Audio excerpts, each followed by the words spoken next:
Stunning. You're about 40 minutes early, okay, so we're good. Oh, shit, I'm again. Hello, everyone. Welcome to Comedy Tonight. Good evening. Hello, Star. Hello, Sky. Now, this is going to be a comedy show somewhat different from what American adult comedians normally do for American adult audiences, because we have little kids in the house. And you know how it is with little kids. You can use the words for kitchen table, or shoelace, or spatula, and it takes them forever to learn it. But you use words for a bodily organ or a bodily process, they hear it once, they got it. And so, therefore, whenever you hear like a word like buzz off, well, imagine, substitute the F word for buzz. You know, I don't want to use it with the little children here. Some people were asking before the show, how are you going to do comedy in Pisac? Because Pisac is so spiritual. And how are you possibly going to do this? Especially now, as you know, comedy is an endangered art form right now because of what is called political correctness. Like the youngest among you don't even remember a time before political correctness existed. And some of you are new to the term SJW. Who knows what an SJW is? Pardon? That's why this is so stupid, right? Nobody knows about it. What it means, an SJW is a social justice warrior in the United States. And these are people who think it's extremely important to censor all of your choices.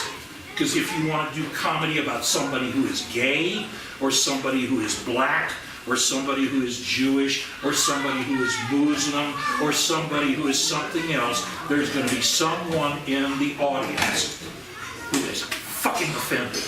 And so, the result is that a lot of comedians, like Jerry Seinfeld, Louis Black, great comedians, no longer play the university circuit. Because there's always going to be somebody in their audience who's objecting to what they do, making their life impossible. And so I think SJW should not stand for social justice warriors. It should stand for silly, judgmental weenies.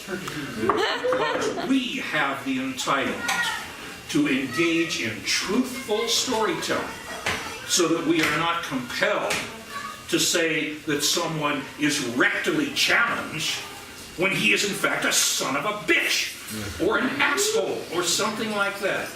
Don't listen to these words. These are terrible things.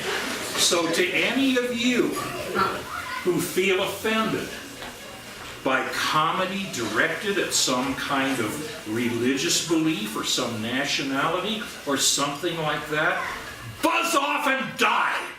Do it right now. Collapse and fall and die. Because the fact is, you chose it. You signed the sacred contract that you were going to come into this life as somebody who is gay, somebody who is Jewish, somebody who's Muslim, someone who maybe has some kind of physical impediment. You chose it. Do you think Beethoven gave a damn if anyone ever criticized deaf people? Of course not. He was busy working on his gift. Did Toulouse-Lautrec care if anybody criticized short people? Of course not. He was doing his paintings and his posters. Did Plato give a damn whether anyone had anything unkind to say about gay people? No. He was building the foundation of Western philosophy. So, however, since we don't want to offend people who have tender sensibilities about these things, Keith and I have set up a live streaming video feed at the church up here, which you all know very well, the Church of Church of Our Lady of No Tengo Sencillos. And inside the church, there's a screen where they're going to show everything that you see tonight. But Father Jorge and Sister Clarisa have these little buttons, you see, so they can bleep out everything that they think may be sinful or offensive.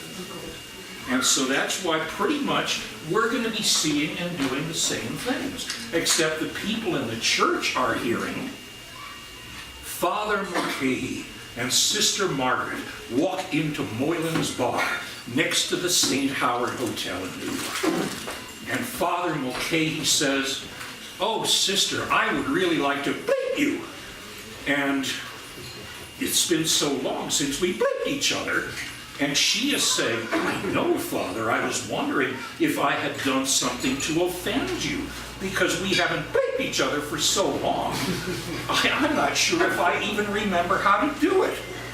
And Father Mulcahy says, "Oh, sister, it will come back to you. You bleep a couple of times, and you pretty much have it. Isn't that right, Joe?" Says, "A bleeping right, Father."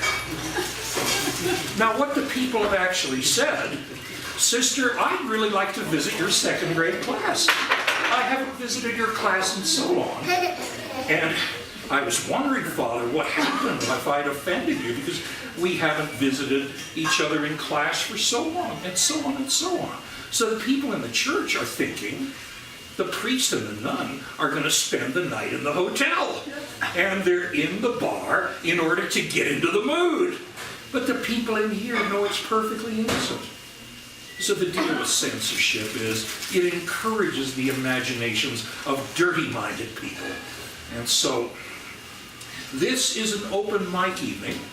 Anyone who wants to tell a story or a joke or has a funny song or a funny physical bit, it turns out that of the people who said they were going to do something tonight, I'm the only one who showed up. Shows you how terrifying comedy is. Bev? Yes, Bev will do something a little bit later. Excellent. So, it is our objective tonight to make each other laugh. And the only thing that you can't do this evening is be mean to anyone. And so within that context, we're going to begin. We're going to do some comedy this evening, folks. We're going to have some stories. Here in the first part of the show, we're going to have the sacred contract negotiation of Donald Trump. We're going to have some cool things that we will do tonight.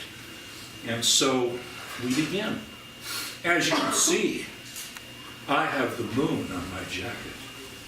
And this suit, of course. Here's another example of this political correct nonsense, right? People are going to look at it, unless a man is doing comedy. If he's wearing this kind of suit, they're going to look at him and say, "What kind of fruit salad is that guy?" And so, as you know, right, this raises nuances of maybe the person is gay. Fuck that. Who makes this stuff up? The moon is my choice. Oh, she's over here. Okay. My choice of what to wear on my lapel. Please come in and sit if you'd like to join us. I'm okay, man. All right, good.